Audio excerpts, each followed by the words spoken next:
Yeonwoo mengantar Nokyang dan Jansil pergi. Yeonwoo kecewa karena tidak diizinkan ikut oleh Nokyang. Nokyang menutup kembali kepala Yeonwoo dengan janggut dan minta Yeonwoo segera kembali ke rumah. Dan jangan melakukan kontak dengan orang asing. Yeonwoo ingin tahu apa akan ada tamu yang datang. Tapi Nokyang minta Yeonwoo tidak memikirkannya. Pangeran Yang Myung ada di sebuah kapal yang merapat ke dermaga. Yang Myung heran kenapa ada banyak orang di sini. Seorang pria menjawab, kalau raja akan mengunjungi desa hari ini.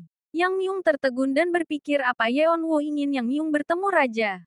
Yeonwoo meminta Nokyang menyampaikan salamnya pada pendeta Hyega. Nokyang minta Seol segera mengantar Yeonwoo pulang. Seol kesal. Aku lelah mendengar hal yang sama lagi. Kalau kau tidak mempercayaiku, kenapa tidak mengajakku dan membiarkan Yansil di sini? Nokyang berkata, dibandingkan kau yang keras kepala, mulut Jansil lebih berbahaya. Jadi aku membawanya. Tidak perlu saling iri. Nokyang pergi bersama Yansil. Seol dan Yeonwoo berjalan pulang. Seol berkata kalau orang yang cerewet sudah tidak ada lagi dan mengajak Yeonwoo mencari makanan sebelum pulang. Seorang pria menjual tempat di tenda yang didirikan di sepanjang jalan untuk melihat wajah yang mulia raja lebih jelas lagi. Yeonwoo ingin sekali melihat raja. Tapi Seol jelas menolaknya. Seol tidak peduli meskipun Yeonwoo sengaja menunjukkan wajah memohon. Pangeran Yang Myung meraih selebaran koran dengan berita paling baru. Yang mulia telah mendekati gerbang desa. Rombongan raja mendekati desa dan Hwon minta tirainya diangkat sedikit. Kasim Hyung Sun keberatan karena udaranya sangat dingin. Raja memerintah. Aku bilang angkat tirainya. Raja tahu banyak orang ingin melihatnya meskipun cuma sekilas. Bagaimana aku bisa membuat mereka kecewa? Hyung Sun mengerti dan menyarankan raja untuk tersenyum sedikit. Hwon berkata kalau kecantikan alami tidak bisa ditutupi. Apa kau pikir gampang menemukan raja setampan aku? Hyung Sun mengernyit dan Won tersenyum geli. Raja meminta rombongan segera berangkat. Seol tidak berdaya dan akhirnya mengizinkan Yeonwoo melihat sebentar. Hanya 1 menit. Yeonwoo setuju. Mereka melihat penjaga yang memilih-milih rakyat yang boleh mendekat melihat raja.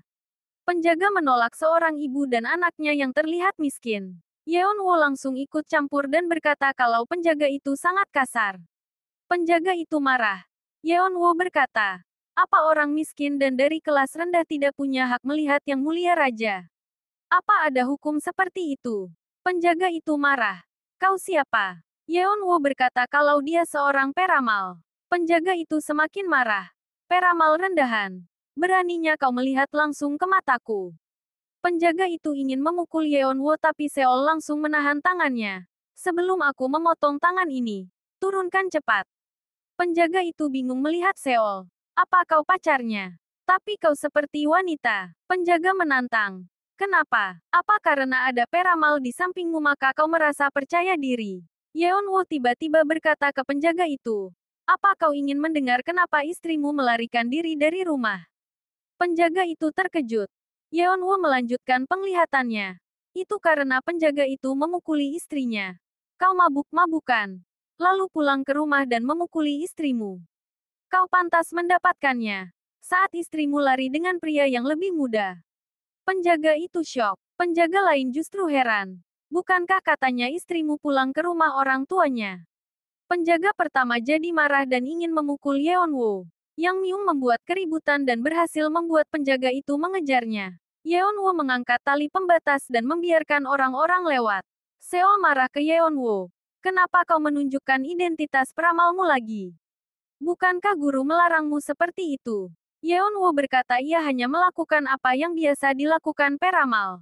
Seol kesal. Karena Yeonwoo bahkan tidak punya kekuatan sebagai peramal. Kau menipunya. Seol heran. Kalau Yeonwoo tidak bisa meramal, bagaimana kau tahu kalau istrinya lari dengan pria lain? Yeonwoo menjawab. Di siang hari bolong seperti ini, mulutnya bau alkohol menyengat. Hidungnya merah karena mabuk. Ia pasti pemabuk dan alkoholik. Dia bersikap sangat agresif bahkan untuk masalah kecil dan melihat kekejamannya pada wanita. Kau bisa menebak kalau ia pemabuk yang kasar. Dan aku yakin dia tidak berbeda saat di rumah. Seol menjawab. Tapi kau tidak bisa berkata kalau istrinya lari dari rumah. Yeonwoo berkata. Tubuhnya mengatakan kalau tidak ada wanita yang merawatnya di rumah. Bajunya penuh lubang, besar lagi dan tidak dijahit. Dan yang paling penting, saat ia melihat pria muda yang tampan seperti Seol, dia tampaknya sangat marah. Seol terkejut. Seorang pria. Maksudnya aku, Yeonwoo melanjutkan. Jadi aku yakin istrinya lari dengan pria muda. Tentang perut dan ususnya tadi. Bagaimana kau tahu? Jelas kalau dia alkoholik. Mulutnya berbau. Jadi pasti ada yang tidak beres dengan ususnya. Seol memuji Yeonwoo. Kau hebat sekali. Kau tinggal menggelar tikar dan menjalankan bisnis peramal. Yeonwoo melihat Pangeran Yang Myung. Ia geli dan tersenyum. Para penjaga melepas Yang Myung karena rombongan raja hampir tiba. Rombongan raja mendekat dan semua menyembah dengan muka ke tanah. Seol memaksa Yeonwoo membungkuk. Yang Myung juga membungkuk. Tiba-tiba kupu-kupu kuning itu muncul lagi dan terbang di dekat Yeonwoo. Bagaikan terhipnotis, Yeonwoo berdiri melihat arah kupu-kupu kuning terbang. Yang Myung juga mengangkat wajah melihat ke arah Hawon dan tersenyum. Yang Myung melihat Yeonwoo. Seol panik dan terus minta Yeonwoo berlutut. Tapi terlambat. Yeonwoo melihat raja. Tanpa alasan.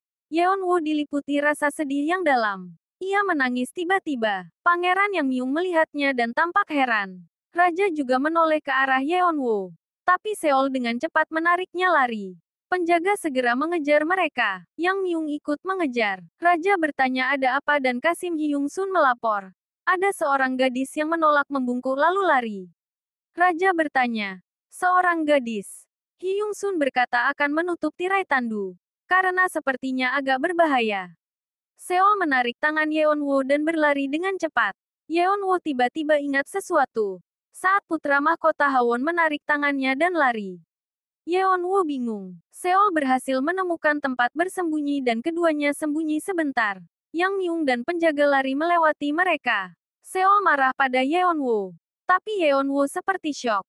Yeonwoo ingin tahu apa mereka pernah melarikan diri seperti ini. Seol masih kesal. Kalau kejadian seperti ini terulang, memangnya kita akan tetap hidup? Yeonwoo masih bertanya-tanya. Lalu ingatan siapa itu?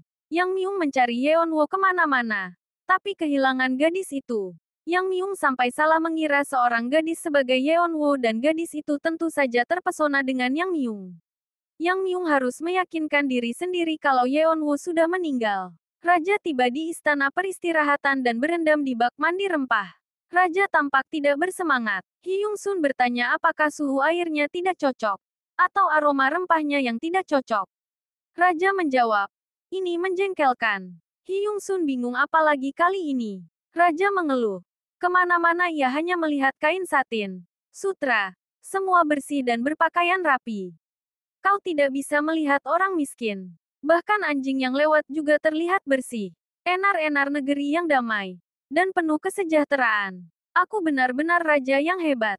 Apa kau pikir aku datang jauh-jauh ke Won yang hanya untuk melihat kemakmuran? Hyung Sun menjawab. Yang mulia, Anda kesini untuk kesehatan. Anda seharusnya melupakan apa yang Anda lihat. Raja memanggil Wun. Silahkan perintah Anda yang mulia. Aku merasa lebih enak setelah mandi air panas. Kau pasti lelah setelah berjalan jauh. Kenapa kau tidak bergabung saja di sini?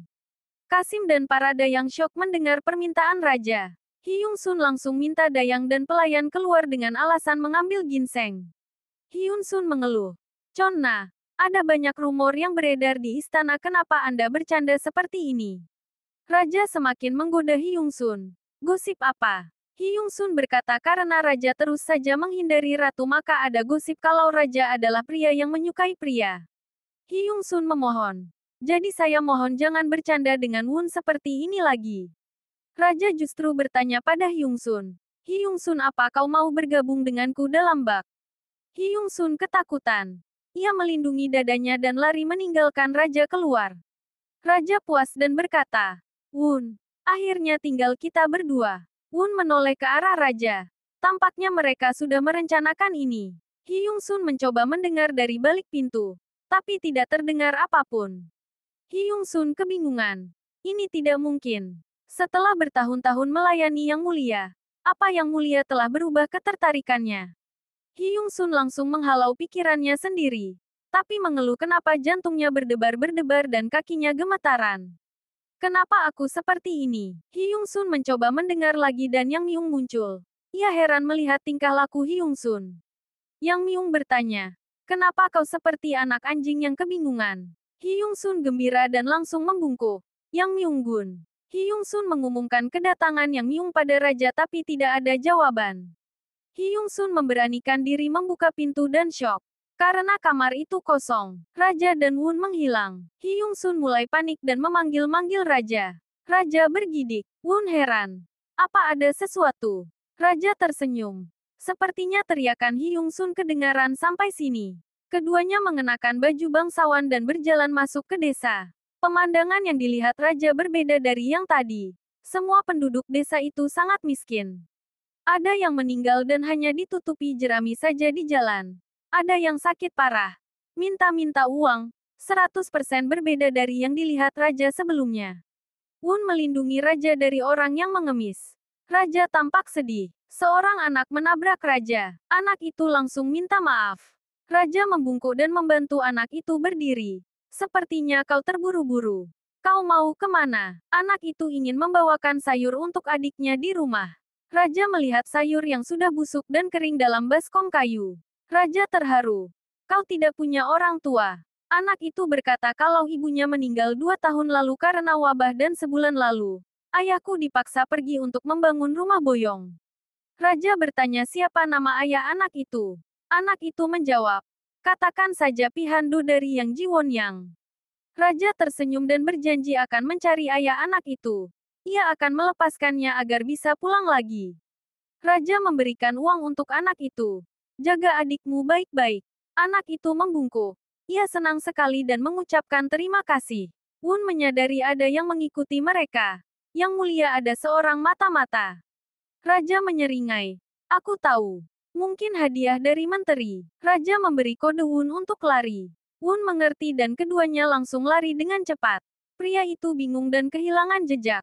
Raja dan Wun lari sampai hutan. Raja terengah-engah dan duduk di atas cabang pohon. Ia ketawa ngakak. Raja ingin tahu apa yang akan terjadi nanti. Wun merasa Menteri Yun diam-diam melatih pasukan pribadi. Wun minta Raja segera kembali. Raja mengerti dan berjalan pulang. Iba-iba ia berhenti dan terkejut. Raja melihat Yeonwoo. Yeonwoo tersenyum pada Raja lalu berjalan pergi. Raja kaget. Itu Yeonwoo. Ia segera berlari mengikuti arah kepergian Yeonwoo. Nokyang menemui pendeta Hyega. Hyega berkata kalau ia sudah mengatakan sebelumnya. Mereka akan bertemu lagi. Nokyang bertanya. Apakah itu sebabnya kau memanggilku saat Yang Mulia melakukan perjalanan keluar? Hyega tahu kalau penyakit Raja bukan masalah ringan. Tapi orang yang seharusnya melindungi Raja hidup di dunia yang lain. Itulah mengapa kesehatan Yang Mulia tidak membaik. Apa kau berpikir membantu mereka untuk bersama? Hyega merasa ini bukan kehendak manusia. Tapi kehendak langit. Takdir mereka tidak akan bisa dihalangi oleh manusia. Kau juga tahu itu kan? Nokyang menjawab. Takdir mereka sudah berakhir. Hyega berkata. Tapi kenangan mereka belum. Nokyang ragu. Nona sudah kehilangan ingatannya. Hyega berkata kalau satu hari ingatan Yeonwoo akan kembali dan Nokyang cemas kalau ini akan memicu pertumpahan darah. Dia akan jatuh dalam penderitaan lagi. Bagaimana kita bisa membiarkan ini terjadi lagi? Yeonwoo duduk termenung dan Seol heran. Apa yang dipikirkan Yeonwoo? Yeonwoo berkata ia sekarang mengerti. Milik siapa kenangan-kenangan itu? Kau mengerti maksudku? Seol masih tidak mengerti. Yeonwoo berkata kalau ia bahkan bisa mendapat penglihatan sekarang. Aku benar-benar seorang peramal. Yeonwoo berjalan keluar. Ia ingin menunggu Nokyang. Seol mengikutinya. Raja dan Wun tersesat di tengah hutan berkabut. Raja tahu mereka berjalan berputar-putar saja sejak tadi. Wun minta maaf. Tapi Raja merasa itu salahnya karena lari begitu saja. Mereka melihat sinar dari jauh dan Raja tertegun saat melihat Yeonwoo kecil berdiri sambil tersenyum di depannya. Yeonwoo kecil tersenyum dan berkata, "Saya menunggu Anda. Kenapa Anda baru datang sekarang?" Raja bingung. Lalu saat melihat dengan lebih jelas, ternyata itu Yeonwoo dewasa berdiri sambil membawa lampion. Yeonwoo menghangatkan arak. Seol ingin tahu siapa mereka. Ia cemas seharusnya Yeonwoo tidak sembarangan menerima tamu. Bukankah gukmu sudah memperingatkan Nona? Tapi dia tidak pernah berkata kalau aku tidak boleh membantu orang yang perlu bantuan. Yeonwoo masuk dan menghidangkan arak hangat untuk Raja dan Wun. Yeonwoo berharap arak ini bisa mengusir rasa dingin dan ia juga minta maaf karena hanya menyediakan sedikit makanan. Selama itu Raja terus saja memandangi Yeonwoo. Ia ingin tahu siapa pemilik meja ini. Apa kau menunggu seseorang di dalam hujan? Yeonwoo menjawab.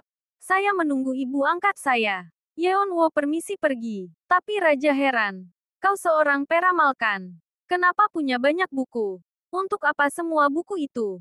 Yeonwoo mengaku membaca buku-buku Konghucu untuk mengerti cara-cara dunia. Itu alasannya. Yeonwoo menjawab. Saya tidak membaca hanya untuk keuntungan pribadi, tapi untuk membantu orang lain. Lagi pula setelah membaca kata-kata dari masa lalu, kita bisa merasa gembira karena mengerti arti di dalamnya. Jadi, saya tidak bisa berhenti membaca. Yeonwoo mengatakan kalimat dalam analek Konghucu dan itu membuat Raja syok. Ia ingat Yeonwoo remaja yang mengatakan hal sama. Raja menatap tajam Yeonwoo dan berkata dalam hati, ini tidak mungkin. Ia sudah meninggal. Wanita ini hanya mirip dengannya. Yeonwoo bingung. Ada apa? Raja terus saja meyakinkan diri kalau ini mimpi. Ini ilusi. Raja lalu minum araknya. Yeonwoo minta Wun minum. Raja menyuruh Wun minum, tapi Wun menolak minum. Yeonwoo menegur Wun. Kau tidak menjalankan tugas. Kau tidak mengenalku dan kau tidak tahu apa yang ada dalam arak ini. Bagaimana kau bisa tidak mencicipinya? Apa kau hanya menggunakan pedang ini untuk melindunginya? Wun terkejut dan segera meraih gagang pedangnya. Raja langsung menarik Yeonwoo. Bagaimana kau tahu kalau aku adalah Raja Joseon? Yang Myung menunggu Raja kembali sambil tiduran di kamar tamu. Ia mengingat wajah Raja dan juga Yeonwoo dewasa yang menangis memandang Raja. Yang Myung menahan tangis. Rohmu tetap di dunia ini. Apa kau ingin bertemu Yang Mulia? Meskipun kau tidak ingin menemuiku, aku tetap sangat bahagia. Kumohon, carilah aku di kehidupan mendatang. Raja menatap tajam Yeonwoo dan menuntut penjelasan. Yeonwoo berkata ia hanya peramal biasa. Mana mungkin bisa bertemu Yang Mulia? Raja berteriak. Jangan bohong padaku. Yeonwoo mengaku kalau dia adalah gadis yang membuat keributan saat rombongan Raja lewat di desa. Ia melihat wajah Raja tadi. Raja kecewa dan melepas tangan Yeonwoo. Hujan sudah reda. Raja dan Wun akan kembali. Sebelum pergi Raja bertanya siapa nama Yeonwoo. Yeonwoo minta maaf. Ia tidak memiliki nama. Raja tidak percaya. Meskipun kau seorang peramal, bagaimana mungkin tidak punya nama? Yeonwoo hanya berkata kalau ia sering dipanggil Agi. Raja berkata, karena kau tidak ingin terikat takdir, kau tidak diberi nama. Pertemuan singkat ini bisa dianggap sebagai takdir. Raja melihat ke langit. Bulan begitu cantik. Raja berkata ia ingin memberi nama Yeonwoo Wol yang artinya bulan. Yeonwoo juga merasa nama itu indah. Wol. Sekarang aku punya nama. Raja dan Wun kembali. Hyung Sun tergopoh-gopoh menyambutnya. Yang Mulia, kenapa Anda melakukan ini? Apa Anda ingin melihat saya? Raja memotong. Aku tidak ingin dengar. Hyung Sun memarahi Wun. Tapi Raja berkata kalau Wun melindunginya dengan sangat baik. Lalu ia melihat Yang Myung. Yang Myung mendekat dan menghormat. Yang Mulia, apa Anda sehat-sehat saja selama ini? Raja bertanya. Apa yang kau lakukan di sini? Kau muncul tiba-tiba setelah bertahun-tahun. Apa kau tidak mau mengangkat wajah dan memandangku? Yang Myunggun mengangkat wajah dan memandang Raja. Raja memuji kakaknya. Kau tetap setampan dulu. Lalu ia tersenyum. Semua tersenyum lega. Raja mengajak Yang Myunggun minum di dalam. Yang Myung mengajak Wun bergabung untuk minum. Tapi Wun hanya tersenyum. Yang Myunggun mengeluh. Kalau sedang bertugas dia tidak mau minum alkohol. Raja menantang. Mau taruhan. Taruhannya.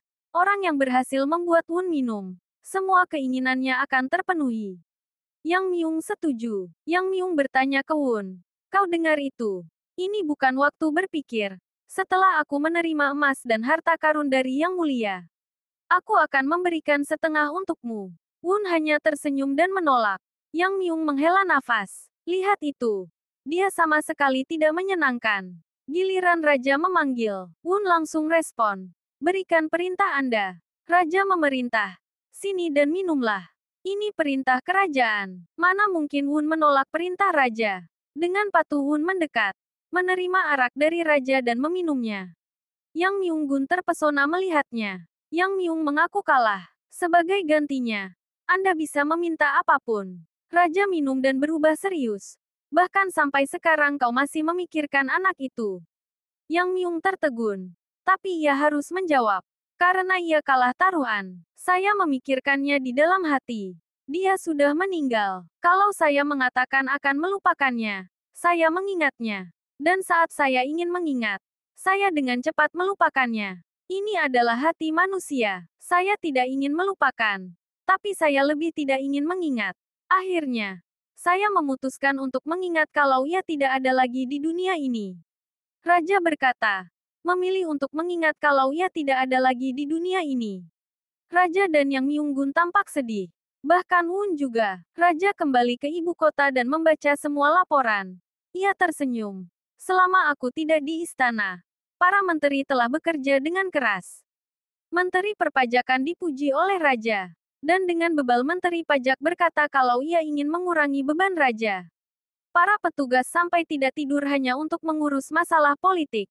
Lalu Raja menyinggung pembangunan kediaman Boyong dan berkata kalau itu menyiksa rakyat.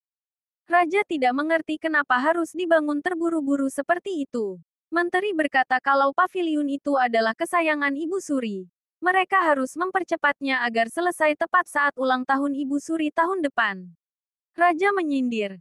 Jadi kado ulang tahun lebih menekan daripada hidup dan mati rakyat kecil. Semua menteri mulai tampak resah. Yoon Dae-hyung berargumen. Kalau masalah ini sudah disetujui oleh Raja. Raja membenarkan. Memang ia sudah memberi izin. Tapi, aku tidak memintamu memaksa rakyat bekerja tanpa bayaran di musim dingin yang parah ini. Para ayah harus memelihara anak-anak mereka yang kelaparan justru dipaksa ke sini. Raja membentak. Apa aku memerintahkan itu? Raja marah. Ukuran proyeknya terlalu besar dan tenaga kerjanya. Apa kalian tahu yang membuatku heran? Kenapa memakai batu bara sebanyak ini? Ada banyak orang dipaksa menjadi buruh. Tapi kemana mereka pergi? Sebelum meninggalkan balairung ini, tulis semua nama pekerja konstruksi, jadwal proyek dan detail anggarannya. Lalu bawa semuanya padaku. Aku akan memeriksa catatan itu besok pagi. Semua menteri tampak bingung. Malamnya, seorang wanita dengan janggut menutupi kepala mendekati Yun. Apa Tuan mencari saya? Wanita itu kepala peramal lama. Yun bertanya. Sudah berapa lama wanita itu mengambil alih posisi Yang Nok yang sebagai kepala Seong Suchong? Wanita itu berkata hampir 8 tahun. Yun kesal. Ia ingin mengganti wanita itu karena tampaknya tidak peduli dengan kesehatan Raja. Yun mengeluh.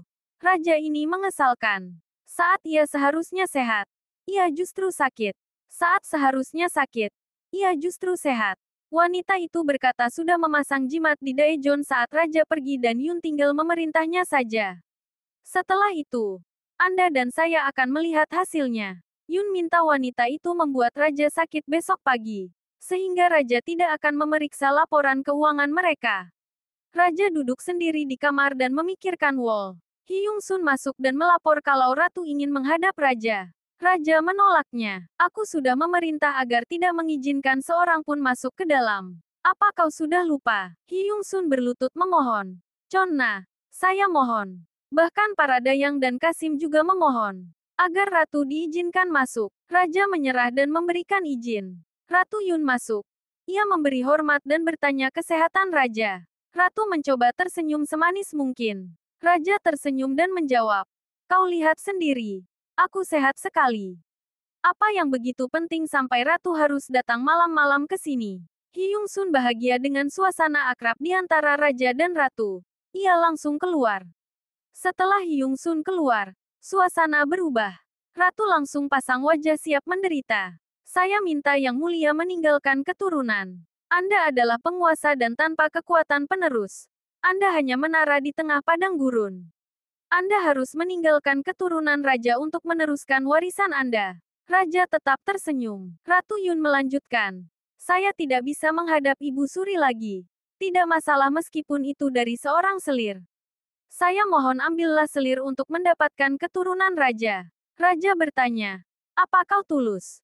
Sebagai ratu negeri ini, bagaimana saya bisa mementingkan perasaan pribadi? Raja berkata, benar, sekarang aku tahu mengapa kau begitu disayangi banyak orang. Aku tidak tahu kalau kau berpandangan jauh ke depan. Sampai sekarang, kau pasti menderita karenaku. Baiklah, kita lakukan sesuai keinginan ratu. Besok pagi bersama para petugas, aku akan membahas masalah pengangkatan selir. Ratu Yun terkejut. Yang mulia, Raja berkata, aku paling benci kalau ratu bersikap munafik. Aku juga benci kalau kau menggunakan kata-kata bohong untuk mendapatkan simpati. Kalau kau sudah selesai bicara, kembalilah dan istirahat. Ratu sakit hati dan berjalan pergi. Ia membelakangi raja dan tidak tahan lagi.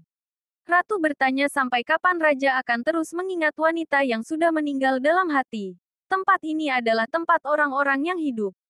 Bagaimana dikuasai oleh orang yang sudah meninggal? Apa yang mulia tidak bisa melihat hati saya?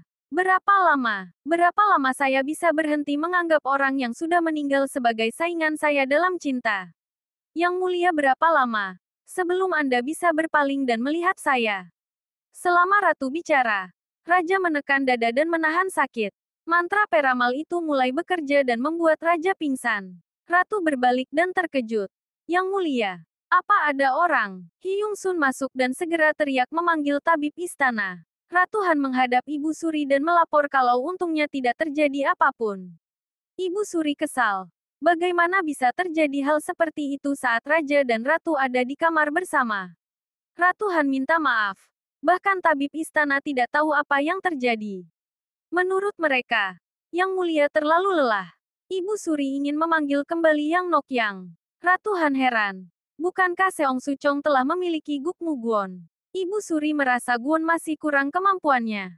Tidak ada yang sekuat Gukmu yang di seantero Joseon. Jika dia, pasti ia akan sanggup memecahkan masalah raja dan menghilangkan kebencian antara Yang Mulia dan Ratu. Raja beristirahat dengan Wun di sampingnya. Ia ingin Wun mencari Wol. Cari gadis itu untukku.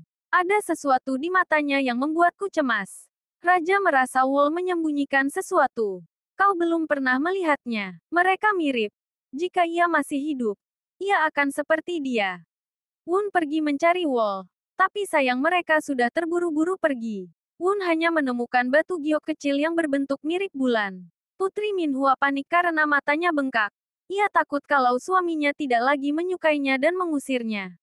Ia tidak akan punya kesempatan dicintai dan menggendong bayi. Putri satu ini memang masih kekanak-kanakan. Nyonya Heo masuk dan heran melihat menantunya. Mengapa Anda seperti ini putri? Minhua hanya menangis sampai cegukan. Nyonya Heo menghela nafas. Nyonya Heo memarahi Yom. Karena tidak melakukan kewajibannya sebagai suami Minhua. Apa kau tahu betapa memalukan sampai harus mengatakan itu? Yom minta maaf. Ia terlalu asyik membaca dan lupa. Ibunya kesal. Kau dan ayahmu sama saja. Apa kau sengaja menghindari istrimu? Tidak, hanya saja dia masih terlalu muda. Lagi pula masa berkabung 3 tahun untuk ayah baru saja berakhir. Ibunya mengingatkan. Putri bukan adik perempuan Yom, tapi istrimu. Hormati dia sebagai istrimu. Nyonya Heo juga berkata kalau pesan terakhir ayah Yom adalah mengingat kebaikan Minhua pada keluarga mereka. Yom mengerti. Nokyang dan para gadis menginap di sebuah losmen kecil. Wol mendekati Nokyang dan berkata tidak bisa menemukan Seol. Ia ingin mencarinya. Nokyang berkata tidak perlu mencemaskan Seol. Ia akan segera kembali. Nokyang memanggil Jansil. Nokyang menyuruh Yansil membawa Wol ke dalam. Iba-iba ada 3 pria bangsawan menemui Nokyang. Nokyang terkejut dan langsung menyuruh Jansil melakukan sebaliknya. Jansil mengerti dan menarik Wol pergi. 3 pria itu adalah Moon Jibang, Oh Ye Seong dan Na Daegil. Ketiganya menteri di kabinet Yun. Mereka susah payah melacak Nokyang. Nokyang bertanya untuk apa mereka mencarinya. Mereka datang atas perintah Ibu Suri untuk membawa Nokyang kembali ke Seong Suchong. Nokyang menolak. Seong Suchong sudah memiliki banyak peramal. Tapi 3 pria itu berkata mereka semua payah. Nokyang menolak dan berkata kalau kekuatan spiritualnya telah menipis. Mereka tetap mendesak. Tapi Nokyang sudah memutuskan menolak. dan berkata kalau ia akan menemui Ibu Suri sendiri untuk mengatakan jawabannya. Akhirnya ketiganya pergi. Mereka kesal karena Nokyang keras kepala. Tapi Nada Egil punya rencana lain. Kita tidak bisa pulang dengan tangan hampa. Ia memanggil petugas tandu. Wol sendirian di jalan. Ia menunggu Jansil dan ingin mencari Seol. Wol bingung. Kemana Seol pergi? Seol tidak ada di pandai besi. Wol meletakkan jari di pelipisnya. Seperti antena. Ia ingin melacak Seol menggunakan antena magicnya. Wol heran. Apa kekuatanku sudah menghilang? Lalu apa yang waktu itu kulihat? Wol ingat pertanyaan raja. Apa kau pernah bertemu denganku sebelumnya? Wol menggelengkan kepala mengusir bayangan raja dan ia berjalan pergi. Wol dihadang 3 tukang tandu suruhan Daegil. Mereka menculik Wol dan memasukkannya ke tandu. Wol terkurung di dalam tandu dan dibawa ke istana. Wol panik dan berusaha membuka pintu tandu. Ia justru ingat saat Yeon Wo ada di dalam kuburan dan berusaha keluar. Wol merasa sesak nafas.